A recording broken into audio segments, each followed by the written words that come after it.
A piton is a type of spike driven into a rock to help support a climber. So is the Pitonrod rifle gonna help you climb to the top, or is it gonna help you fall off the mountain? What's up YouTube, Zero here, and today I have a gun review of the Pitonrod rifle in Tiny Tina's Wonderlands.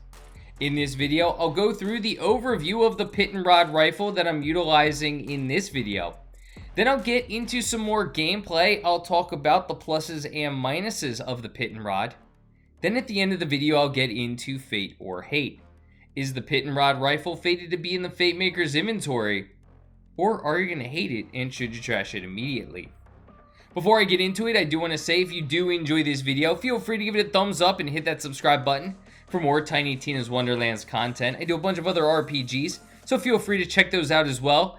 I'm so close to 3,000, and by so close I mean I'm about 1,000 subscribers away, but your sub really does help out me and my channel, so thank you so much in advance for doing so. Without further ado, let's talk about the overview of the Pitonrod that I'm utilizing. So mine's chaotic, and this is the Snowballing Pitonrod Sootcough of striking. The Pitonrod is a black powder rifle. The damage, because it's Sootcough, is going to fire multiple bullets per shot. This is going to be at 283 multiplied by 4. The accuracy is at 61%. Handling is at 60%. Reload time's at 3.2 seconds. Fire rate's at 5.52 per second. And the magazine size is at 14.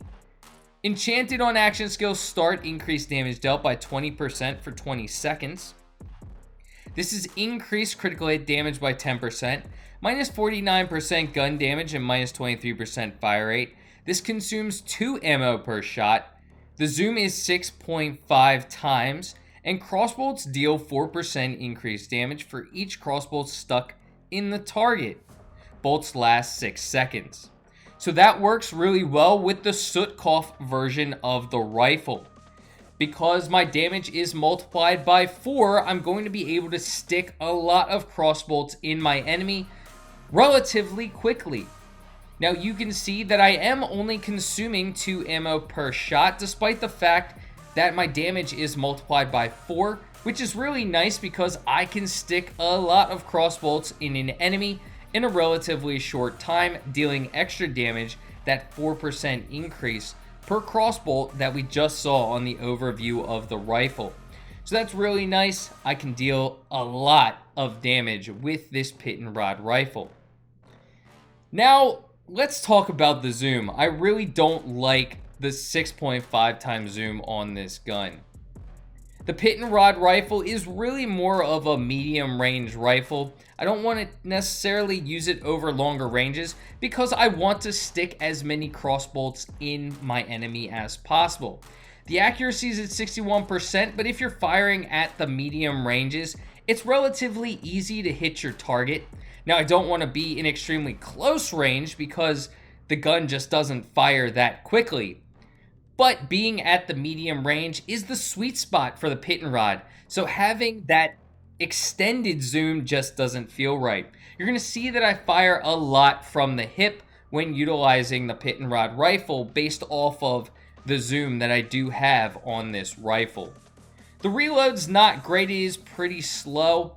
So another reason why you'd probably prefer to be at the more medium range is so you can get that reload off, not having to worry about your enemies.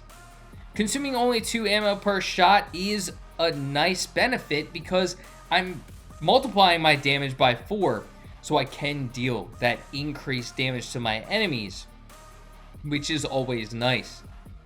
I like Sootcough versions of black powder rifles. They seem to deal a lot of damage relatively easily, and you can see that even though I was missing those shots, the bullets are pretty well clustered together. Now for longer ranges, it's going to be harder to hit all of those bullets, but the medium range is really where that sweet spot is going to be.